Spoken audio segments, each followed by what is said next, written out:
Hey everybody, what's going on? Hellbite here, bringing you another video from Grab the Lantern today. Cassante has been out for less than a week, but I've already gotten plenty of practice on our newest champion, something no one wants to play tanks, but either way, I'm excited to bring you guys my opinions of our newest champion in today's video. I think that Cassante is a very interesting champion who is a breath of fresh air for at least me, a top lane player, because he's our first top laner in almost 3 years. The last time we got one, it was Set in 2020. Just to give you guys a little bit of context for how long it's been, but I really like Cassante because of the interesting things he does with the design of tanks in general. So I want to talk about the pros and cons and then touch a little bit more on his professional play aspirations. First, the pros. I think that Cassante has a very high skill ceiling, but also addresses a lot of the problems that Riot have historically had with balancing tanks. A lot of tanks feel pretty simple to play. You kind of play them once and you automatically understand what they're supposed to do. Malphite, Amumu, Maokai, right? These are all tanks where you can kind of play them once and after that first game you're like, I get it. I know how to play this champion. And that's not necessarily a bad thing, but it does mean that there's not a lot of flexibility in what these champions are able to do. It also means that there's very little reason to grind games out on them. You know what they're about very quickly, and then there's no reason to practice it because you'll make some major or some minor improvements to what they're trying to do, but generally speaking, it's pretty simple. Cassante, by comparison, really feels like the kind of champ you could sink hours into and not cap out. There are a ton of points of mastery on the champion, which makes him feel very rewarding to learn. I think that constantly hitting his Qs and lining up his Q3, tap W versus channel W to block CC with the unstoppable effect, dashing with E to gap close for a Q3 or W, or to get back to an ally, and especially Cassante's R, which I'll touch on here in a little bit. I think there are a ton of places in which a Cassante player can show he's a very skilled player as opposed to a champion like Amumu, where all Amumus feel the same. There's very little that differentiates a good Amumu from a great Amumu. I feel like Cassante is going to be the kind of character where if he's well played, you're really going to know that the Cassante is good, which I do quite like. Part of this is due to his flexibility. Cassante has a ton of different tools. He has multiple ways to gap close or bring you to him, multiple sources of crowd control. He can play peel, he can pseudo initiate for his team. There are a lot of different ways to approach a given scenario. Oftentimes, tanks don't feel like you can outplay while you're playing the champion, but Cassante definitely does. It really does feel like Cassante has the option of saying, I will outplay you, as opposed to, again, a champion like Malphite, where you're never really outplaying anybody on Malphite. Too much of Malphite's value is guaranteed, versus Cassante, where you can make a lot of mistakes and mess up and then not be able to get the kill or make the play work, but if you're able to do it well, you have the option of being able to go for these outplays, which is quite nice.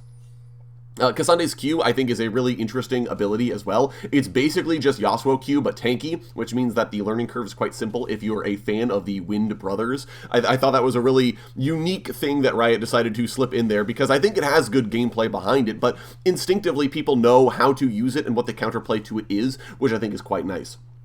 And as I mentioned before, Cassante's ultimate is exceptionally cool. Admittedly, it's a little finicky, and I'll talk more about this later, but when Cassante's ult works, it's phenomenal. There is a ton of damage. The stun at the end of the duration lets you combo Q3 into a W for just a tidal wave of crowd control, and Cassante can then kind of like burst you after an ultimate when he tackles you through terrain, which is quite powerful. Kidnapping enemies as well is just as effective as Poppy R in some circumstances, especially since you can then beat up the person you isolated instead of Poppy R, which just sends them away. Cassante can tackle you through terrain and then say, fight me right now, when you don't have any friends near you to help you, and that's really powerful. And I also like being able to shed your tank shackles for damage, because it's the issue Riot have always had with tank play is that the tank has to have some degree of damage threat. You have to be able to dive the backline and be a credible threat to an AD carry or to a squishy mage, but the problem then is calibrating the damage so that they're not instantly killing the target or doing too much damage at all stages of the game. Ornn has this problem right now. Riot even alluded to it in the Cassante Insights article, where they're like, yeah, Ornn does way too much. He's way too tanky. He does way too much damage. It's been tricky to get him to be balanced. And Cassante is a novel approach to solving this problem. Cassante doesn't have to worry about having too much damage inherent in his kit, because he has a button that says, now I want to do damage, and even trades out all of his resists in order to do the damage. Which is quite nice, because it then means that Cassante's damage scales with his durability, but not in a super negative or difficult way to deal with. He has to build tank in order to do damage. I actually played against a Cassante who started building a Triforce, who then immediately sold the components off for tank build, because you have to have tanky stats in order to do any damage in All Out. And I like the fact that All Out is optional as well. There is a cost to be paid because you do lose half your health upon pressing the button, but the advantage of it is that you can at least tackle someone through a wall, and then if a friend is able to arrive to help them, for example, a Shen ults that target, or the target came with a Yuumi, you have the ability of swapping back to tank and saying, all I've done is isolate you, and that's all I needed to do. I'm not actually going to try and kill you, I'm just going to try and occupy your attention, which is a nice little setup there, but also K'Sante does have the ability to go through a wall with you and say, I am a kill threat now, deal with me or perish, and that feels quite nice. Especially when K'Sante trades out some of his other utility for it. He doesn't just get to be a full tank, he swaps basically to a full-on skirmisher. Lots of mobility, lots of damage, but very squishy, and has to use his outplay tools very correctly in order to get value, which is just a really, really cool thing, and one of the things that I think adds the level of skill ceiling and flexibility that I like about K'Sante. And the cons. First, I think K'Sante has very few ways of setting up plays on his own. He's inarguably a Warden, which is a defensive tank, and this makes him powerful on defense, where he can disrupt enemy divers with his W or his Q3, or protect his backline by dashing to them and shielding them with his E. But it does, however, mean that K'Sante has very little ability to set up plays for his team. His E into Q3 combo is pretty telegraphed and slow. His W charge time and dash distance is abysmal. Unless the target is already within melee range, you have basically no chance of hitting the ability at all. If someone's running away from you and you try to charge W to chase them, it literally won't work. They will move faster than your W charges. The distance is not very good. It doesn't really do what you want it to do if you're trying to be aggressive with it.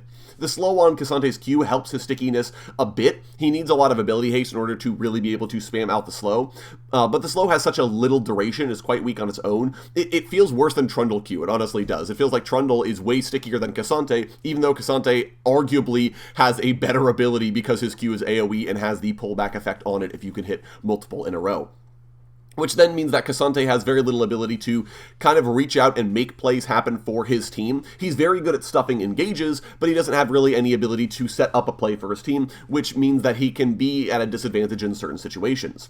K'Sante's ultimate is also a little hard to use, and I touched on this a little bit above. I love All Out when it works, but it feels really difficult to get it to work. The distance on the ability is abysmal. Unless you're already in melee range, you have no chance of getting your ultimate off, and this is compounded by a short knockback distance, meaning that if you want to go for the through the wall play, you have to be right next to the wall in order to do it, which then means that it's really difficult for K'Sante to get to go the whole hog, tackle someone through a wall, and go for the big play. Most often you're just going to be slightly knocking back a guy, teleporting behind him, and then trying to make the damage thing work, which isn't always a good thing, because the health cost is pretty high. If you use your R right as you get back into lane, you're immediately half health with no way to get it back, and if you're in the middle of the enemy team, you're just going to die instantly. You traded out all of your durability in exchange for damage, and that's just not going to be enough for you. I do recommend Warmog's armor if you're going to play K'Sante, so you can help compensate for that half health thing I talked about when pressing R. And I know why Riot do it, but it does feel really bad when you press R to try and make the big play happen, your target flashes away or otherwise escapes, and you're like, cool, well, I lost half my health for basically no reason. Part of the issue as well with K'Sante R is that most terrain in the game isn't that wide, meaning that even if you do dash someone through a wall, they can get help from nearby friends very easily or just walk away. And again, this is compensated for by the fact that K'Sante's R has such a short knockback distance, making it very difficult to line up the angle through the terrain that you want. So even if you can't get them through terrain, sometimes it's just a little bit through terrain and the rest of the team is still there. And as mentioned before, you traded out all your durability, so you can just kind of die from there. I really like K'Sante's ultimate, but there are just some sticking points that I think make it a little bit harder to use. And finally, all of his damage is in his Q or in his passive. This isn't necessarily a con, but it does make K'Sante feel a little underwhelming during normal laning activities. You want to save W for full-on fights due to its long cooldown, and his E isn't like strictly a combat ability. It's a good way of getting him to move around in a fight and get a little bit more durability from the shield, but it still means that K'Sante, the only button he's pressing with any regularity while fighting is his Q and proccing his passive right afterwards. Which, for that matter, you really need to be making sure you're proccing your passive in between each Q if you want to do any damage at all on this character, even after you go all out, because you just don't have that high of damage, even once you shed your durability for all of the damage. So it still means that you have to be very good at weaving your auto attacks, hitting Qs, and making sure that your passive procs are constantly going through. Overall, though, I still really like Cassante. In terms of pro play, I think he has a shot at seeing competitive play. He has a very flexible kit and some decent playmaking potential, but I do think he needs some buffs first, as he feels a little underwhelming at times, and especially I think his lack of engage certainly hurts his chances of seeing pro play. I also think that Cassante is a little limited in the lanes he can play in. I tried Cassante jungle, and while he can clear quite efficiently, he can't gank for beans. There's really nothing he can do there, and I don't like Cassante in the support position because you need to be itemizing like full-on durability in order to then convert that into damage, meaning that general support itemization, if you're trying to build things like Locket, for example, you're not going to have the durability, so you're not going to be a tank, so you're not going to do damage with all out, right? It just kind of compounds from there. So it really feels like the only place Cassante is playable is in top lane, which will certainly hurt his professional play aspirations because most champions in pro play can be flexed between multiple lanes. But overall, again, I'm a big fan of our newest tank champion, especially due to his high skill ceiling. It means that I can spend a lot of time playing this champion as opposed to in tank champions that we've gotten previously, where there really isn't that much time I can put into learning the champion. And especially since it may be a while before we get another champion release, it sort of feels fair that you can spend a lot of time on this champion in particular. But so either way, I'm a big fan. I really like the design that Cassante has, and I'm looking forward to spending more time with him in the future. But you guys should let me know what you're thinking of Cassante down in the comments below, especially how you've been building him, where you've been playing him. If you found better ways of itemizing Cassante in the future, or if you played him at support and you actually like how that feels, right? Let me know all that down in the comment section below. If you enjoyed the video today, go ahead and leave it a like, and if you really enjoyed the video, consider subscribing. I upload a video every Monday, Friday, and on patch days as well. Once again, thank you guys so very much for watching. I do appreciate it, and I'll talk to you all later.